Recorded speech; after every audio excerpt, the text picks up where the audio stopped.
Bueno, Julio Chile, bienvenido. Un gran... Bienvenido, qué honor que esté aquí. Sí, señor. De TV Martí, un politólogo, escritor, conferencista, comentarista. Comencé a leer, por cierto, su libro más reciente, Dictaduras y sus paradigmas. Está interesante. Y más ahora que estoy haciendo este espacio, que tengo que estar bien empapado del tema cubano y venezolano. Pues ahí está un escritor sobre la historia cubana que de verdad vale la pena leerlo y estudiarlo. Lo digo no porque usted esté aquí delante, cualquiera que me pregunte, lo he dicho siempre, porque es la realidad. Así es. Bueno, y esperamos que se incorpore Horacio Medina en la próxima media hora, y Olivia Dares también estará con nosotros hablando de los dos temas que nos ocupan. Pero bueno, les decía, vamos a comenzar, Karen, el reportaje que hice para Antena Live y para este espacio el día de hoy. Tillerson está haciendo una gira por Latinoamérica con el tema Venezuela. Tillerson está buscando aplicar sanciones. Exacto, está buscando petróleo. apoyo. Además, fíjate la información de última hora, la tienes por allí, que la perdí, la está bien sobre a ver, el petróleo, está por aquí. que Sí. eso, vamos a hablar de eso también. Craqueador catalítico de mayor refinería de Venezuela, Amuay, está paralizado. Así es la noticia que salió hace apenas minutos. 645.000 barriles, ¿no? Así es, por día. Entonces, se dejan de producir. La pregunta es ¿por qué? Bueno, ineficiencia del sistema, por supuesto. Esto no tiene nada que ver con sanciones, ni con embargo, ni con nada de eso. No quiero ni siquiera decir la palabra bloqueo porque es la que usan ellos, que no es cierta. Además, el concepto de bloqueo, pues, es solamente lo usan los castristas. Así es. Pero, señores, siempre digo, recordemos la cronología de los hechos. Estos países, lamentablemente, tanto Cuba como ahora Venezuela, son destruidos económicamente y en todo sentido por los sistemas, las dictaduras que están en esos países, no por factores externos, como siempre han querido hacerle creer a los pueblos. Hay que estudiar, hay que saber la cronología. Sí. Y bueno, en Venezuela, ahora mismo, Cuba tendríamos que ir casi 60 años atrás.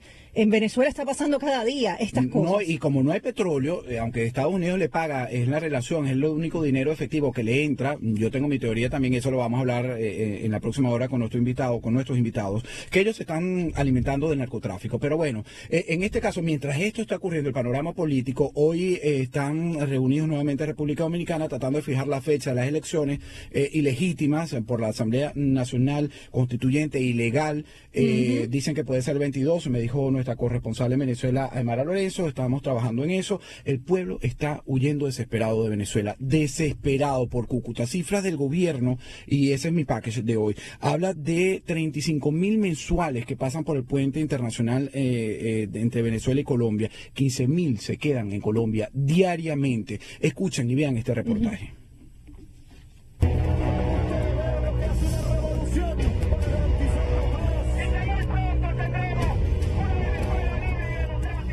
Precisamente al presidente de los Estados Unidos, Donald Trump, se le unen los ex jefes de gobierno de España, José María Aznar y Felipe González, para pedir la liberación de los presos políticos en Venezuela. Alejandro Marcano tiene esta noticia. Bueno, son cosas que pasan. Estamos en transmisión en vivo. Esto es un reportaje. Bienvenido nuestro otro invitado. Te agradecemos, Horacio Medina, es petrolero. Bueno, más adelante lo vamos a reponer para todos ustedes. No era el reportaje, pasa en las transmisiones en vivo. Estamos en Facebook Live. El señor Chilling, Horacio Medina, estábamos leyendo. Vamos a comenzar, aunque llegaste más tarde. Pero con la noticia, los últimos serán los primeros. Así es. Pero bueno, van a estar todas estas horas debatiendo. ¿Qué tan cierto es esta gira de Rex Tillerson que puede estar impulsando la administración del presidente Donald Trump sanciones al petróleo? ¿Qué información tienes tú, que eres una persona conocedora, ex petrolero de esa empresa cuando fue la número 5 del mundo, PDVSA? Ya no lo es. Bueno, primero que nada, buenas tardes. Disculpe por haber llegado un poco retrasado. No pasa nada. No pasa nada. Mira, yo creo que la visita de Tillerson no solamente va en ese sentido, tiene otras razones, tiene otras motivaciones, todas orientadas hacia precisamente de manera principal y protagónica a la situación en Venezuela, en busca del apoyo de los diversos gobiernos, los gobiernos más representativos que tiene América Latina en este momento. Indudablemente Argentina, Perú, Colombia son vitales para todo cualquier tipo de acción que se pueda tratar de emprender en función de preservar, o mejor dicho, en función de rescatar el hilo constitucional en Venezuela. Obviamente lo de las sanciones es algo que tiene mucho tiempo rodando. Desde hace muchísimo tiempo también yo he venido diciendo que políticamente quizás no sea lo más conveniente, y además un embargo petrolero en este momento de Venezuela políticamente va a ocasionar las reacciones tipo como las que ya ha reaccionado desde muchos voceros de Venezuela, el discurso altamente conocido del imperio y que nos quieren quitar y nos quieren invadir y todas estas cosas. Pero además pienso que sí se aplica una medida que va a tener un altísimo impacto por cuestión de mes y medio, pero que después puede ser solventada. Entonces tendrías que recibir... Así que no estás de acuerdo para nada. No, no es que no esté de acuerdo. Estoy de acuerdo sí, solo sí. No es en sí misma la estrategia, sino que forma parte de una estrategia. ¿Qué dice el señor Julio Chilling? Mira, mantener modelos dictatoriales como el venezolano, como el cubano, y de nuevo hay que poner a Venezuela dentro del contexto de colonia, dentro de el proyecto que tuvo el castrocomunismo desde el primer día de tener la subversión a través de todo el continente. De esta forma, pues han entendido que les ha sido mucho más útil llegar por penetrando las instituciones democráticas, tener votaciones y perdurarse en el poder. Pero modelos de este tipo tienen un enorme costo de operación. De manera de que lo primero que hay que hacer es negarle los recursos para reprimir. Cuesta reprimir, o sea, tiene mantener cooptado determinadas fuerzas públicas tiene un enorme costo. Es muy cierto que tanto Cuba como Venezuela como Corea del Norte tienen una economía subterránea que viven de todo lo perverso del mundo, o sea, de las drogas, del robo de identidad, del uso, del fraude a determinadas programaciones de seguro, del mercado de tráfico de armas, o sea, de la información, que trafican y venden información, o sea, todo esto es una economía subterránea. Pero en el caso de Venezuela, claramente el petróleo sigue siendo una fuente, no solo para Venezuela, sino para el proyecto dictatorial de socialismo del siglo XXI, de manera que los Estados Unidos claramente podría precisamente frustrar ese intento, y debería de ser, o sea, realmente si existiera la voluntad para producir un cambio de régimen, que estamos hablando de la liberación de Cuba y Venezuela, hay que... ¿Es decir, que ha faltado voluntad, señor Chilling? Por supuesto que entonces es lo que dice Horacio Medina, pues que no hay un plan completo, una contingencia completa. Mira, déjame tratar de decirte. Lo que quiero expresar claramente es que si tú haces ese embargo, es evidente que durante el primer mes el golpe va a ser letal. Para el gobierno y para el pueblo. Efectivamente también lo va a sufrir, pero no suficiente. Requiere una acción adicional. Si esa reacción o esa acción adicional no se toma, en un mes y medio ellos van a recuperar en mucho ese ingreso. ¿Y qué habrá sucedido? Bueno, pasaste un mes muy malo, tuviste que asumir un costo político muy alto. Hay otras alternativas. Por ejemplo, es mucho más sencillo y mucho más letal y difícil de recuperarse, dejar de venderle gasolina y productos que se usan para la formulación de gasolinas en Venezuela, que solo se consiguen en la costa del Golfo de los Estados Unidos. Eso es un golpe letal, del cual no se puede explícalo un poco mejor, es decir, bueno, es la digo parte lo siguiente, comercial. Estados Unidos le vende a Venezuela, bueno, yo creo que ahora ya es un poco más, pero la última información que manejamos es 80.000 barriles diarios de gasolina, de diésel y de un producto que se llama MTBE, que se usa para procesar el octanaje de las gasolinas. Si tú dejas de venderle gasolina y diésel y MTBE a Venezuela, estarías golpeando de una manera directa lo que significa toda la forma de moverse, porque Venezuela es un país que se mueve sobre ruedas. Eso es lo primero. Lo segundo es que ¿dónde consigo gasolina en excedente?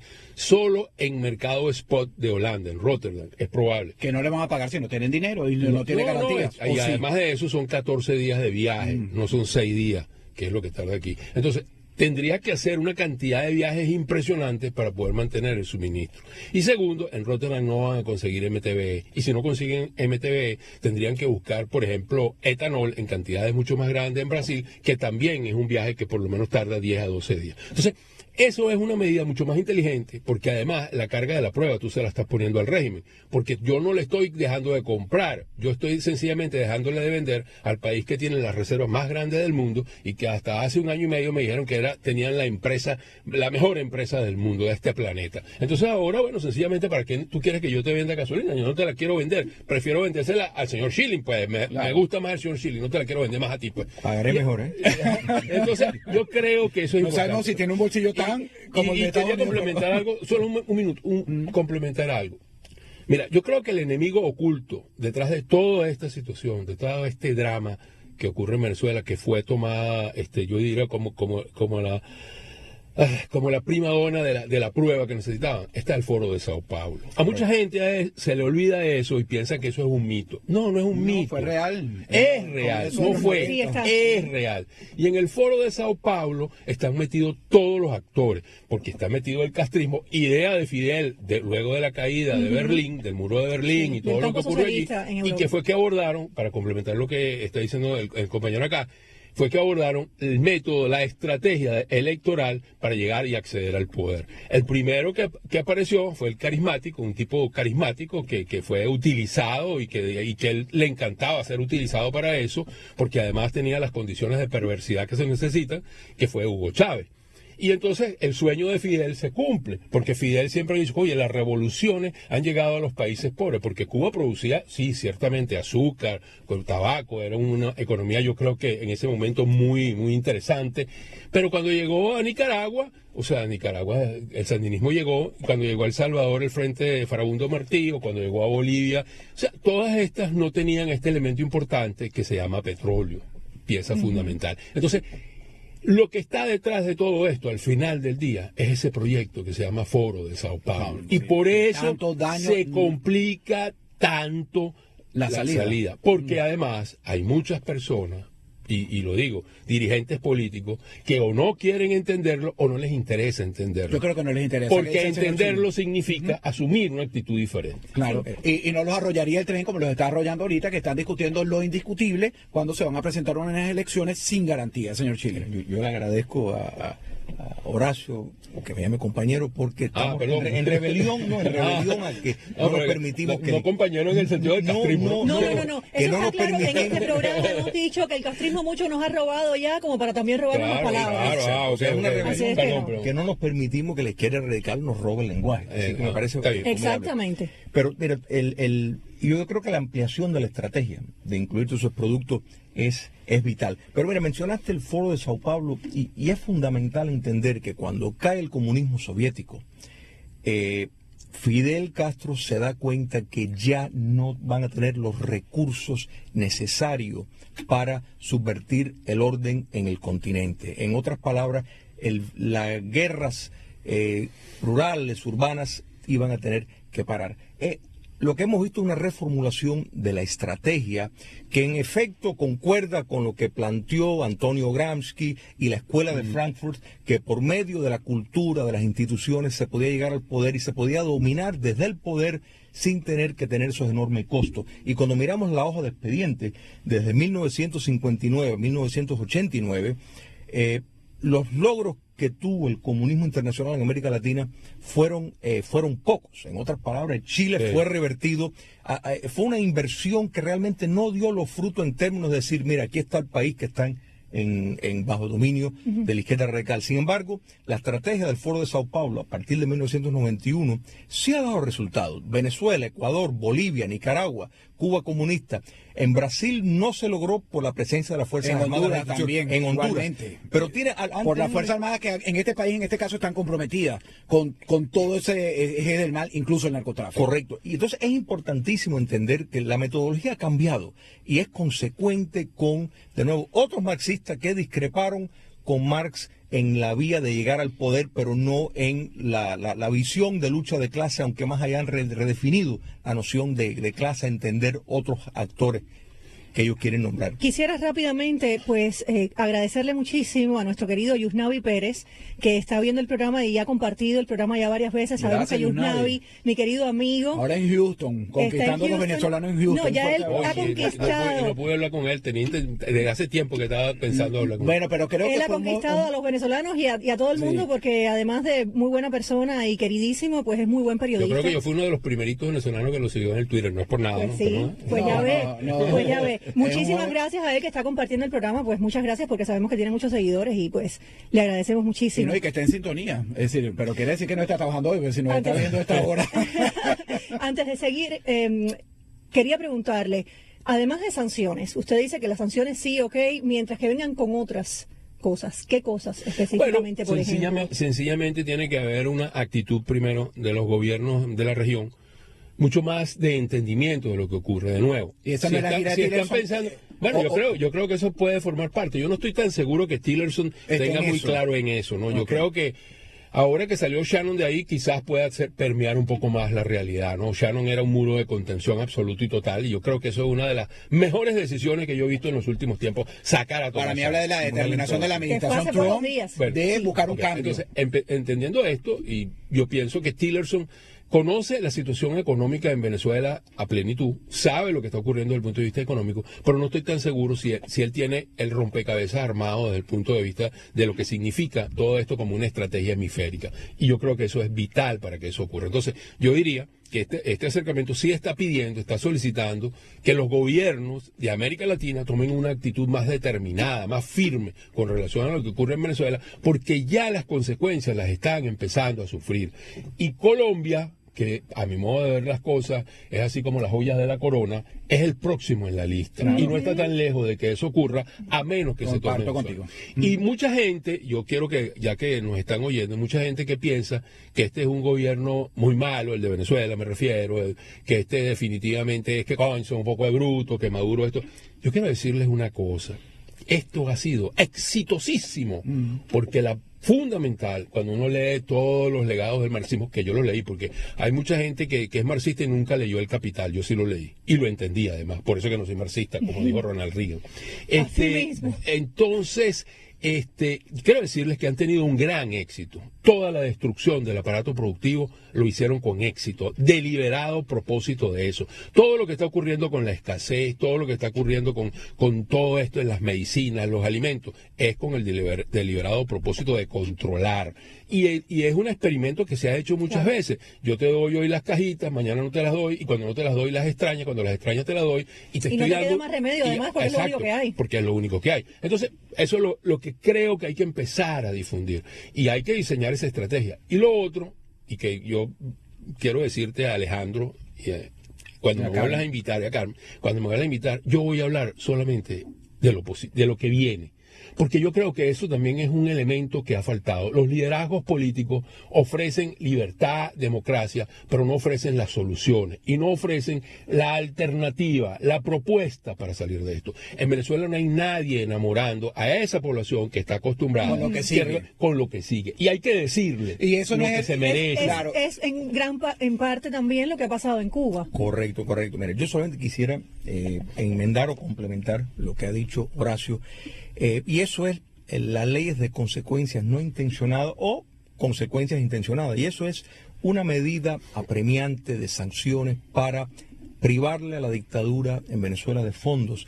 Puede traer otras consecuencias y es importante que se estimule y eso. Me refiero directamente a una alternativa por la vía que sea y no sin descartar la vía bélica. O sea, el derecho de rebelión es un principio sacrosanto de la democracia y ¿por qué las democracias tienen que renunciar a ese principio cuando la independencia de un continente fue lograda con las armas? La Segunda Guerra Mundial se ganó con armas. Y cuando estamos hablando de males de la proporción como el comunismo y el fascismo, pues no basta solamente con palabras y buenas intenciones, particularmente de expresidentes, que hay que hablar claro, cuando estuvieron en las presidencias no hicieron nada para prevenir que ese avance. Entonces ahora en el club de los ex, pues sí, son muy beligerantes en el lenguaje. Ahí veo que hay culpas de parte y parte, ¿no? Y aunque Horacio Medina, expetrolero, una persona que, como ustedes ya se han dado cuenta, sabe mucho de la geopolítica petrolera, él dice que debemos mirar hacia adelante, pero no podemos detenernos sin analizar el ayer y el hoy. El hoy están esas culpas, esas responsabilidades, donde nos han llevado como pueblo. Porque yo asumo... sin salir del hoy... No podemos entonces ver el futuro. Pero yo lo asumo sin ser tan... No quiero que suene trivial. Pero yo tengo la plena y absoluta convicción de que nos estamos acercando a un desenlace. No porque yo soy mago ni que tiré el olfato porque se ve que viene en camino. Y además se ve la determinación de actores importantes y fundamentales en esta situación. Yo creo que, ¿quiénes? Como los Estados Unidos, como Colombia. Hay un cambio tremendamente importante de lo que significaba la actitud de Colombia hace año y medio a la actitud de Colombia en este momento. Yo no tengo ninguna duda. Mira, Susana Abreu Matamoros te escribe, bravo, buena palabra, soluciones. Bueno, y la otra, el otro punto es que yo creo que tengo que decirlo porque mucha gente me verá y dirá, bueno, tú lo sabes y ustedes lo saben, yo por mucho tiempo estuve empeñado en decir que los procesos electorales podían encerrar una alternativa para el país, para Venezuela, y que era un elemento movilizador, que era un elemento organizador y que era un elemento de concientización. Yo creo que eso fue un objetivo que se logró. La victoria en la Asamblea Nacional en el año 2015 lo dice así. Que el accionar de los diputados no haya sido el correcto o el que se esperaba es otra cosa. Pero que ya no crees que tengamos que ir a elecciones. No, es que no crea. No se el debe. Proceso electoral, cualquier camino electoral en Venezuela se cerró cuando se negó el referéndum revocatorio. No hay. La salida en Venezuela, la alternativa es una rebelión cívico-militar. Como lo decía Julio Chico. Yo no tengo ninguna duda de eso. Ahora, ¿cómo va a ocurrir y qué día va a ser? Yo no lo sé. Pero cuando ocurra, yo quiero que la gente que va a hacer esa rebelión tenga claro que si se va a rebelar porque va a tener algo mejor. Y nadie le ha hablado de ese mejor. Yo quiero hablarles de ese mejor, porque va a ser muchísimo mejor. Pero está hablando bastante aquí en este espacio. ¿Cómo piensa usted llegar a cada venezolano que está cada día se levanta buscando el pan para poner en la mesa para su familia? Claro, pero precisamente por eso, él no merece eso. Los venezolanos no merecen una misión. Las misiones hay que eliminarlas. Ya basta. O sea, nosotros tenemos dirigentes políticos que dicen, bueno, pero es que en verdad no son tan malas, porque hay un cambio importante. En Venezuela no se necesita un cambio de gobierno. No. Se necesita un cambio en el modelo, un cambio estructural profundo. Porque quienes están en la oposición están pensando, Schilling, quítate tú, que me toca a mí, y eso no es lo que queremos. Nosotros queremos un cambio profundo que ponga a Venezuela y al hemisferio, si es posible, en el siglo XXI de verdad. Entonces, yo creo que hay que ser mucho más claro de lo que estamos hablando. Nosotros no podemos seguir aceptando que aquí lo que diga, bueno, sí, vamos a cambiar, es que Maduro es muy mal. No. Maduro, en Venezuela ni siquiera hay una dictadura. Eso no se llama dictadura. Ese es el crimen organizado instaurado en el poder. Y que además de eso tiene un enemigo oculto que es una estrategia diseñada por el Foro de Sao Paulo. La corrupción no es un elemento casual lo que ocurrió, es deliberado. Propósito ahora deliberado. me angustia porque viendo y quiero la impresión de ustedes, ahora sí vamos a presentar el reportaje, porque quiero que vean, mientras tú estás analizando eso, hasta nosotros tenemos esperanza, me provoca salir y votar por ti, pero fíjate. Yo no voy al proceso electoral. Yo sé que no. Yo sé que a ti no te pero interesa. es interesante porque usted creyó en un momento en las elecciones y Claro, ya eso sabe que- demuestra también cómo se Claro, ha deteriorado toda la pero es que hay democracia. una confusión tremenda, porque muchos de los que defienden, mira, en la política no existen los dogmas. El religioso sí. Yo tengo mi religión. Yo no acepto a nadie que me cuestione la religión. Es un dogma. Pero en política no puede haber dogma. No se puede tener el dogma de votar como sea y cuando sea y donde sea. No, eso no es así. Y además, democracia no es solamente voto. La democracia tiene muchas alternativas. Cuando hubo el derrocamiento, que fue un derrocamiento militar cívico del 58 para buscar la democracia en Venezuela, no fue por elecciones. Claro, las elecciones impulsaron porque hubo un fraude anterior que movilizó y concientizó. Yo estoy de acuerdo. Pero el punto final hay que ponerlo con una rebelión que yo en este caso preferiría que fuera cívico-militar y no militar-cívica, ¿no? Pero si es la otra, también, que venga, pues. Pero podemos usar un ejemplo. Imaginemos que ahora mismo aquí entran unos bandidos delincuentes, vienen armados, vienen a tomar Hay que el defenderse. estudio y vamos Hay que nosotros a decir, defenderse. bueno, vamos a tener una votación a ver quién tiene la razón. O sea, estaríamos perdiendo el tiempo. Yo creo que eso es Bueno, fundamental. ese tiempo ya pasó. Y el movimiento en Colombia de validar las FARC como una fuerza política obedece las instrucciones, la insistencia del Foro de Sao Paulo y de Cuba Comunista de las FARC que volvieran y tomaran el curso que le ha sido tan exitoso en Venezuela. Eso es lo que ellos están apostando y lamentablemente muchas instituciones están prestando a eso, que hay que ponerle fin. Pero esa es la idea de las FARC para establecer Claro. en efecto una frontera neutral y hacer fuerza con la dictadura en Venezuela. Bueno, pero yo les decía, vamos a hacer una pausa, regreso. Ustedes me ven con el billete aquí, parece que Oye, estuviera sí, ventilándome. sí. Tenía años que no veía un billete de 100. Este es un país, Sí. un billete de mi país. Ese es fuerte. No, eso quiero que tú me expliques qué es eso. No, aquí. Que nos expliques a todos. Pero bueno, les voy a decir decir una cosa, y es lo que vamos a ver en el reportaje. Después se incorpora de la pausa una excelente compañera, Idolidia Dares, a esta conversación, a este panel con nosotros, hasta las 2 de la tarde. Pero quiero hablar de esto, de lo que está pasando el venezolano, que no tiene un billete ni siquiera para salir del país. Venezuela es el único país en el mundo que se compran los billetes. Imagínate tú, eso me vas a explicar. Volvemos enseguida, estamos con más de debate. Amigos, aquí estamos nuevamente. Muchas gracias por seguir con nosotros a través de Radio Martí, de Facebook Live de Martí Noticias, a través de nuestro YouTube. En fin, estamos por muchos lugares. Y tengo que darle las gracias a Helio Pérez, que nos llama, nos escucha todos los días, vivió en Venezuela, le hizo la llamada a nuestra productora Maite Luna. Además, como a todos los que nos están escribiendo y participando en este Facebook, yo lo digo, yo ahorita no veo mucho. Karen es la que se encarga. Ayer hasta eso para mí sí te falta. Entonces yo trataba de leer, Karen, y estaba como desesperado. Yo que soy insoportable, pero cuando no estoy me extrañan. Así es. Entonces, pero yo le respondo en la noche, me tomo un rato y voy respondiendo con carita, con mensajes, porque yo creo que hay que agradecer a cada uno de los que se toma su tiempo en su hora para hacernos los comentarios, llamarnos y escribirnos. Idolidia, un placer. Un placer, bueno, que te interrumpí. No, además adelante, que ustedes tienen una química extraña, son hiperkinéticos los dos. Sí, pero entonces, imagínate que yo al lado de él me veo tranquila. Imagínate. Por eso es que se llevan bien, Sí, porque a Marcano tú siempre lo ves de pasada. Sí, señor. Corriendo, Ando pero rápido, siempre está ahí. Ando rápido. Sí, Karen no, igual. y nosotros tenemos eso, ayer me lo decía, repito, una amiga, de verdad que yo soy muy intenso y manoteo mucho, entonces Sí. trato de controlar las manos porque yo me apasiono. Yo te quiero Así por como eso. como se apasiona Horacio, que quiere decir y explicar, y además voy a hablar de esto. Así soy yo. Karen es mucho más comedida, pero con la misma fuerza y la misma pasión. Entonces Eso creo que se llama- Hacemos un buen team. Eso Sí. se llama Buen pasión equipo. caribeña. Así es. Así que mismo. viene desde las costas venezolanas, Venezuela, Colombia y bueno, Cuba Así. en el Y medio. Dolida, yo sé que tú tienes una carta, pero antes de Sí. que la lea y que te incorpores a la conversación, seguimos nosotros acompañados de Horacio Medina, un experto petrolero en política, y también otro experto politólogo, escritor y conferencista, Julio Chilling. Quiero presentar este reportaje para que ustedes me digan los tres qué es lo que está o qué es lo que va a quedar en Venezuela. Están saliendo 35.000 personas por el puente internacional entre Venezuela y Colombia. Escuchen las cifras que estamos manejando en este reportaje. Por avión y cada día más por tierra huyen los venezolanos en busca de un mejor porvenir. 600.000 han salido vía Colombia a cualquier destino del sur. La mayoría son venezolanos, en cada buseta le pagan 25 pasajeros aventados y la mayoría, el 90% son venezolanos. La gente que viene por allá con maletas, que se viene de esa ciudad, gente que viene por ahí sin ropa porque le tocó venirse, no tienen cómo comer, vienen a buscar el sustento acá de sus hijos.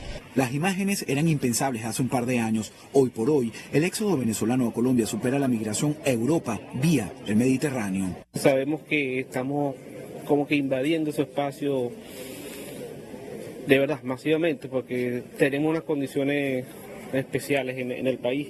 Colombia vive hoy el fenómeno de migración más grande en toda su historia por cuenta de la crisis venezolana. Estamos siendo lo más generosos posibles con la situación, con los venezolanos, con la situación que se les presenta, pero también aquí hay que tener orden. Según estadísticas del gobierno colombiano, hasta el pasado 31 de diciembre, unas 600.000 personas procedentes del vecino país permanecían en Colombia. 35.000 personas ingresan diariamente solo por el puente Simón Bolívar. Pasaron vacaciones, a trabajar, a ver qué tal nos va. En Cúcuta, según la Organización Internacional de Migraciones, cada día unos 15.000 venezolanos cruzan la frontera para quedarse en Colombia.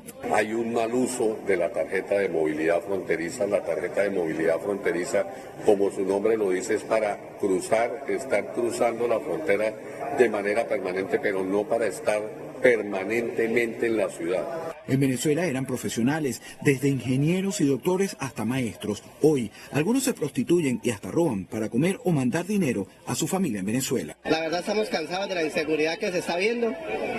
Se está viendo la inseguridad por todas partes y simplemente nos levantamos el bloqueo hasta que, y no es en contra de todos los venezolanos, simplemente de los venezolanos que vienen a hacer el mal. El drama humanitario del venezolano llevó a Colombia a habilitar el primer hogar de paso, ubicado en plena frontera con Venezuela. El centro de atención transitorio cuenta con 250 camas, con baños y duchas suficientes, con un área de lavados y un área de comedor, de manera que las personas que llegan aquí puedan resolver sus necesidades más básicas y también tener una permanencia no superior a 48 horas para resolver algunas dificultades que presentan los migrantes venezolanos en esta zona de frontera. La crisis crisis humanitaria que han desatado los cientos de migrantes venezolanos durmiendo en parques y calles de Cúcuta, en condiciones casi infrahumanas, obligó a su alcalde, César Rojas, a pedir al presidente de Colombia una declaración de alerta. Juan Manuel Santos visitará la ciudad esta misma semana. Alejandro Marcano Santelli, Martín Noticias.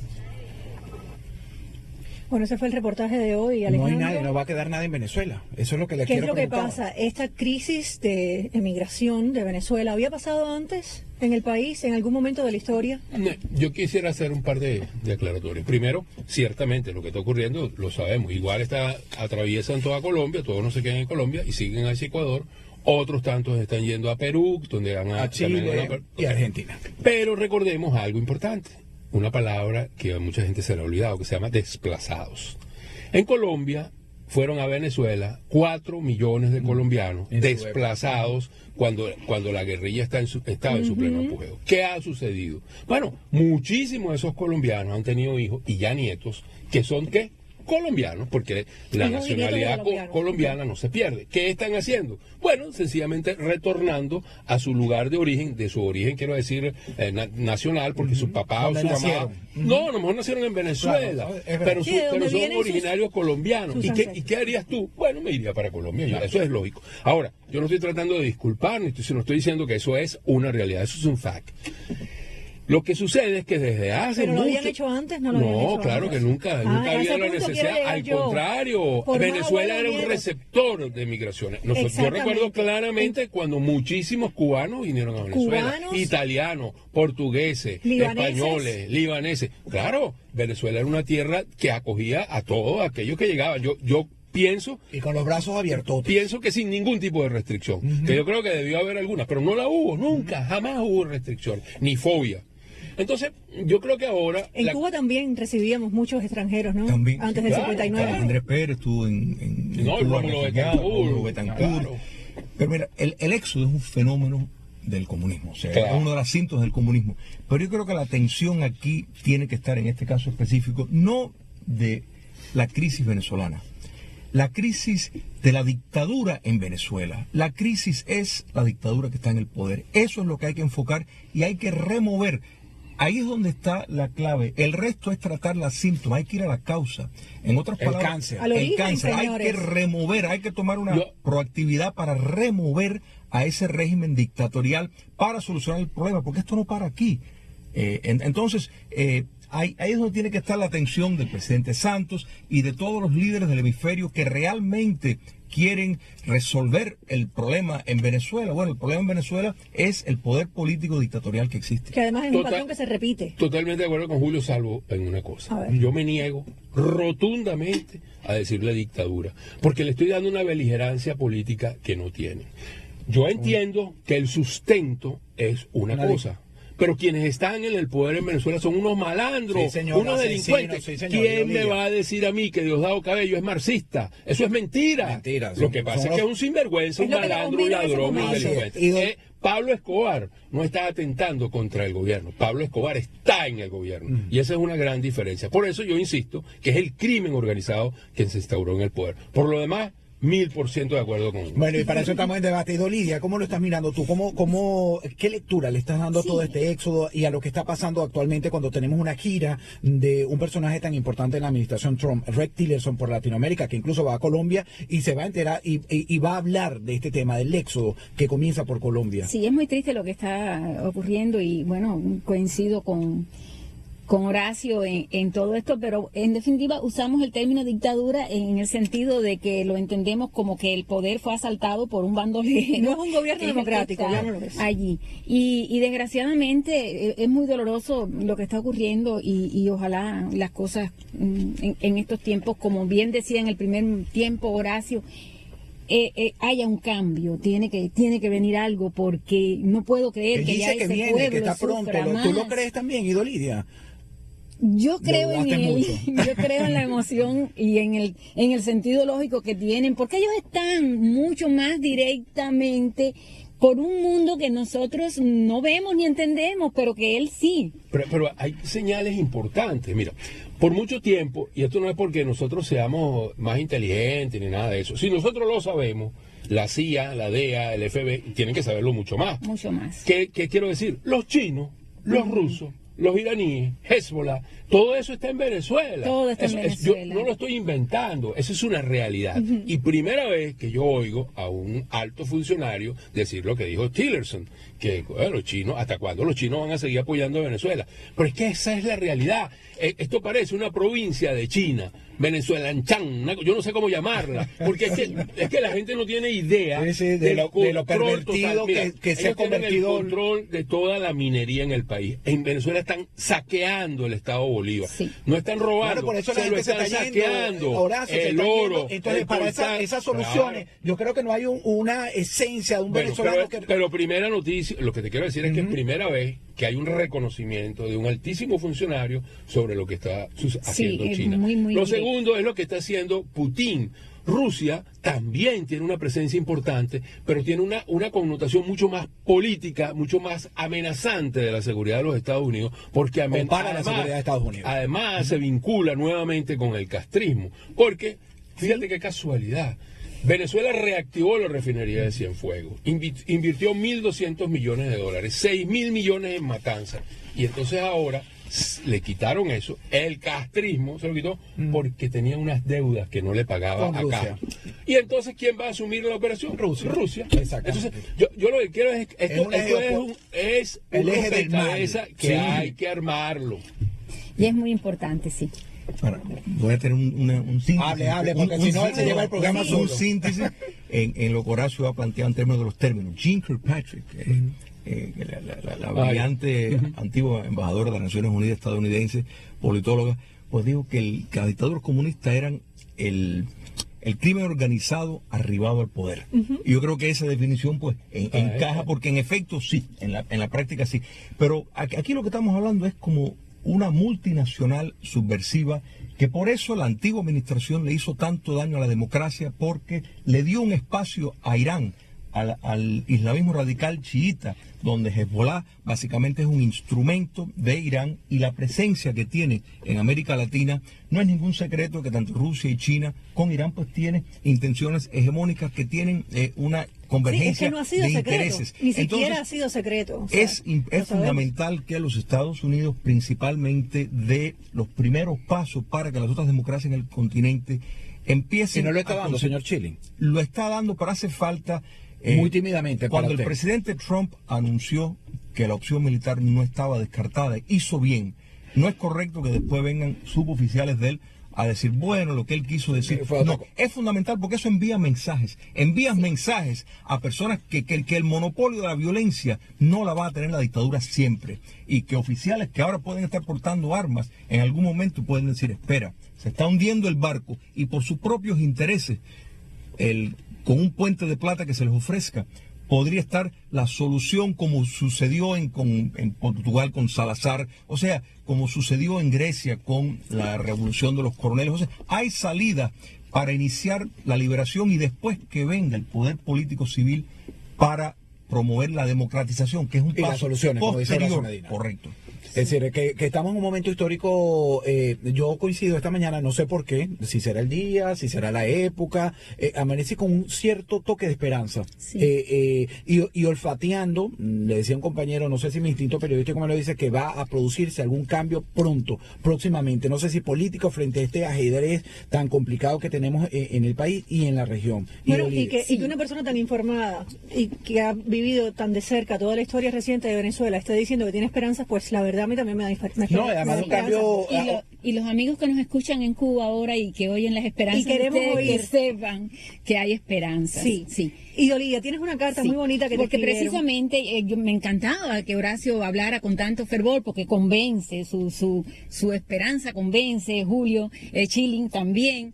Y Marcano, y bueno, que hablar más a menudo con ¿Por qué razón? Porque nos están escuchando en Cuba, tenemos contacto con las personas, y yo quise venir hoy y les pedí a Marcano y a Karen, y me encantó que estuvieran ustedes también. Tú no tienes ni que pedir, quiero leer, yo estuve hace unos días por acá en el programa, y un cubano que nos está oyendo ahora, Leonardo Rodríguez. Un beso grande. Juaní, que yo le dije que estuviera atento. Le pasé un mensaje a Antunes, no sé si Antunes lo escuchó, lo pudo leer y nos esté escuchando, pero bueno, él Pues después me deja abrazos saber para ustedes. a ellos que nos escuchan y a todos los que están en Cuba al tanto de nuestro programa. Y si no lo Él oyen en vivo, después lo ven. Nos dice, te Lo ven. cuento que el programa está muy bueno, es lo que necesitamos aquí. Y por eso las palabras de ustedes y todo lo que hemos estado explicando me parece excelente. Es lo que necesitamos aquí.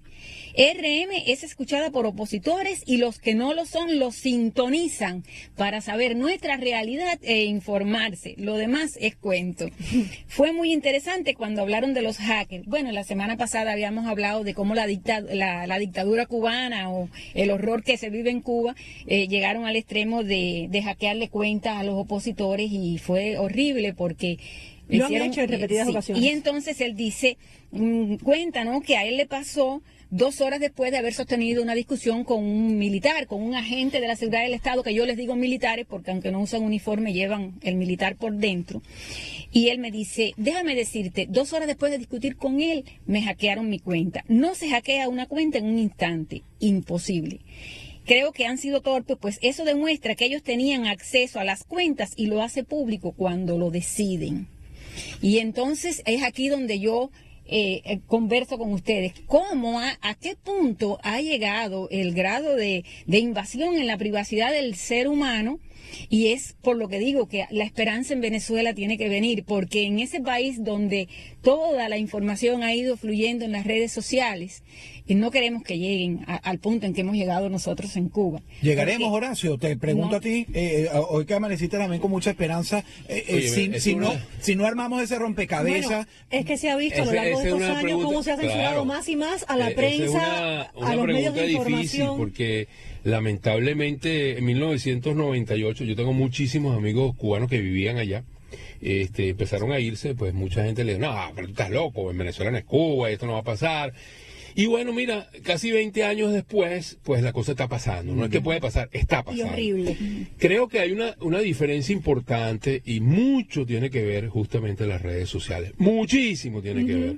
Todas las fotografías, el tiempo real. Eso no existía nunca en Cuba. No existió en el momento. Los cubanos estuvimos muy solos durante décadas. Y eso ha significado algo muy importante para nosotros. Y hay otra diferencia, que en el gen del venezolano existe la democracia. Nosotros tuvimos la oportunidad increíble de vivir 40 y tantos años en democracia, cosa que no ha tenido la gran mayoría de los cubanos. Y yo creo que entonces esa razón es la que me da a mí, esas razones me dan un poquito de esperanza. Creo que hay una comprensión importante en este momento, porque hasta antes del revocatorio en el 2016, existía una unidad en torno a la mesa de la unidad democrática prácticamente de todo el país. Lo vimos con las grandes demostraciones que se hicieron. Manifestaciones de calle. Si nosotros vemos ahora, vemos al revés. En la mesa de la unidad democrática hay un grupo de dirigentes políticos que se niegan a ver la realidad. Y el país comienza a verla desde otro punto de vista. Entonces hay una diferencia tremendamente diferente.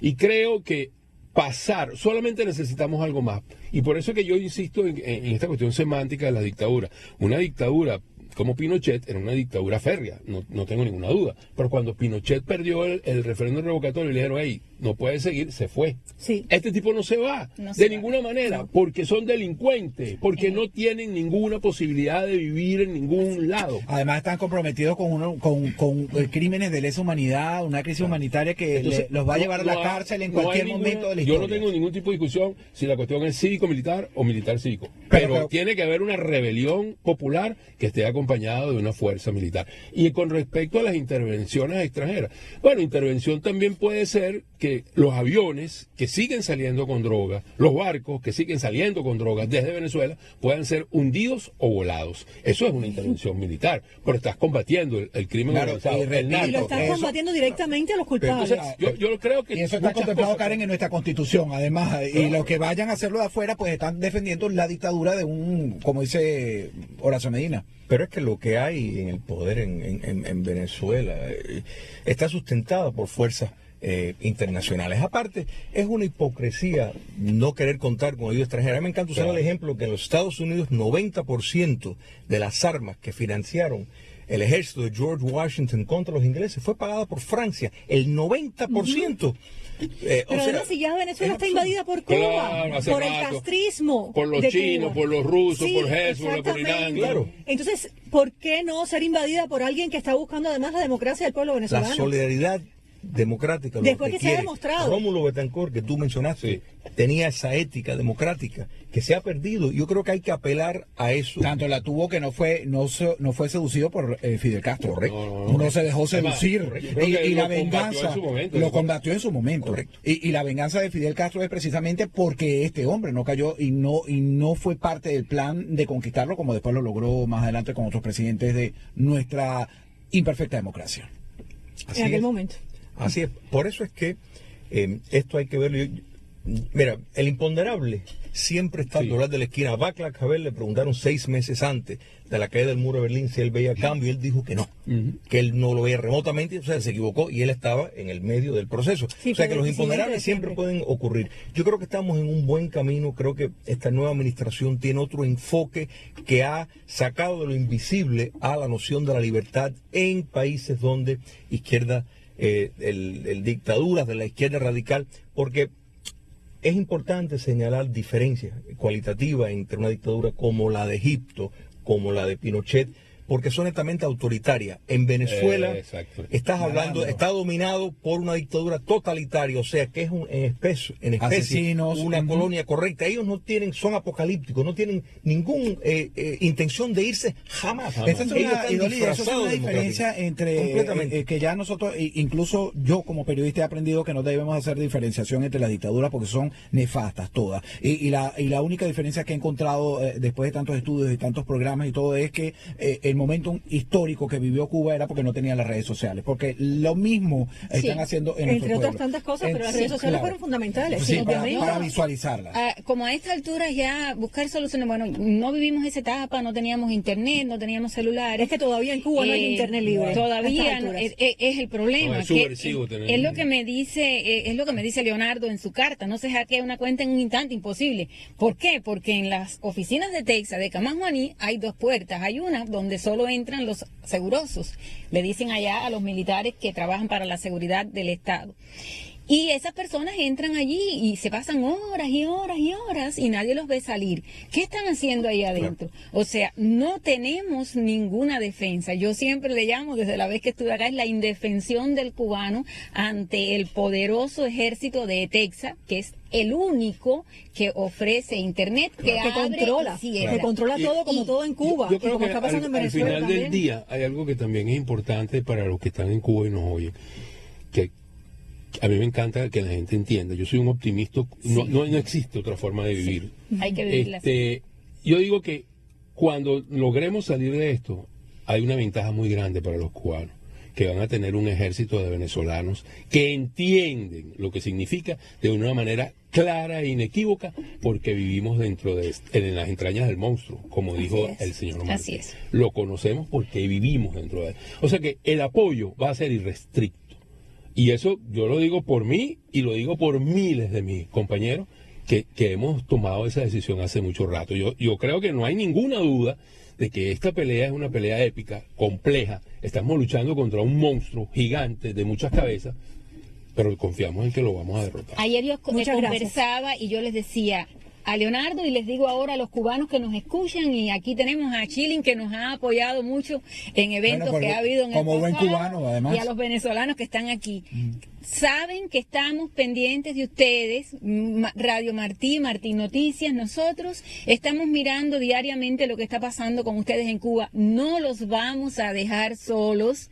Tenemos en el futuro, Karen, Alejandro, los vamos a apoyar mucho más, de forma mucho más directa, y todo lo que ellos nos envíen, nos hagan llegar a través de las redes sociales, lo vamos a verificar, pero lo vamos a tomar en cuenta y lo vamos a dar a conocer. Y estos programas se los estamos haciendo llegar por vías diferentes directas a Cuba. Incluso yo por Facebook he creado un grupo de cubanos en las redes y se los envío también para que ellos vean cómo acá estamos pendientes y que sepan que en este lugar hay defensa, hay ayuda y hay protección. Así Y es. es y la importante no misión. saberse solos que cuando no se uno está sientan dentro de solos. Cuba o ya también con ese dentro de control Venezuela, férreo de la dictadura. sí, Y donde, ahora donde mismo, todo es controlado por la dictadura. Tenemos los casos recientes, Henry Lazo en Cienfuegos, Leonardo en Camajuaní, Hay que hablar del doctor Joel Eduardo, Bravo, cada vez que puedo hablo del doctor Eduardo Joel Carter, Bravo en Santa está preso, Clara. injusta y Injustamente, arbitrariamente. y golpeado y maltratado, eso es un sadismo de este régimen. Mira, Martín Noticias es un gran aliado de la Fuerza de Liberación en Cuba. Eso es una realidad, me consta, como tú bien has mencionado, Lidia, de tantas personas que están arriesgando su vida, su todo, porque en Cuba te hacen invisible, en el mejor de los casos, sí. Precisamente te pronuncias contestatario, y Martín Noticias es no solo una fuente de inspiración, sino de ayuda y de apelación para servir de voz al mundo. Que sepan que Levanto no la están mano solos. porque nos quedan unos minutos y vuelvo con mi billetico. Es decir, mi familia no tiene posibilidad de tener dinero, no se puede comprar nada, hay un corralito electrónico, no hay absolutamente ningún tipo de insumo que se pueda comprar.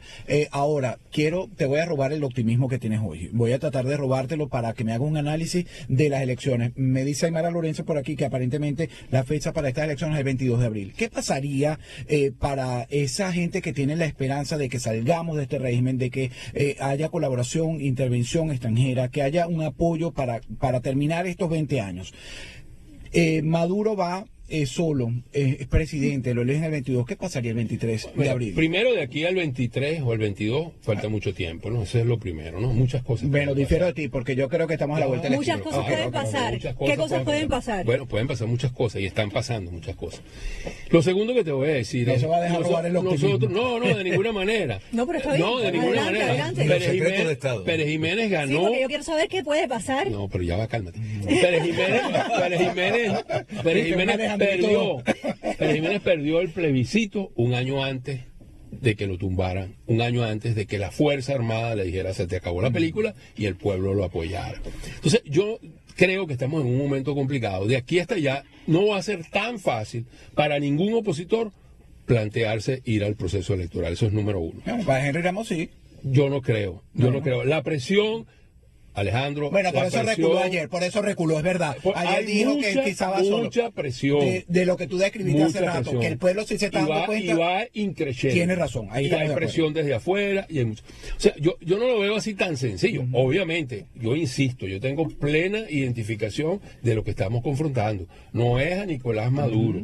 No es ni siquiera, es el foro de Sao Paulo. Por favor, verifiquen, esa es la realidad. Lea su historia de 1991 de su conformación, lo dañino que ha sido para nuestra región. Yo también estoy contando con muchas cosas desde el punto de vista de la economía, desde el punto de vista de lo que está ocurriendo en el país.